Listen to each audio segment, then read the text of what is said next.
Allah Resulü yəni sallallahu əleyhi və səlləm digər bir hədisdə deyir ki, Leylətud dayfi haqqun ala kulli muslimin.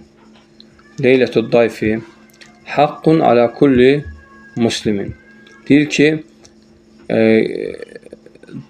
qonağın gecəsi hər bir müsəlmana vacibdir. Qonağın gecəsi hər bir müsəlmana vacibdir. O nə deməkdir? Bu o deməkdir ki, mühtərəm müsəlmanlar, o deməkdir, yəni qonaq əgər gəlirsə, onun gecələməsi haqdır, vacibdir ki, sən onu yəni evdə saxlayasan. Bu vacibdir.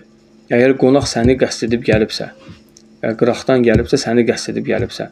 Və həmçinin bu gecə, yəni 3 gecədir. Necə ki, Allah Resulü sallallahu əleyhi və səlləm buyurur ki, sizdən birinizin qonağını gecəsi 3 gecədir.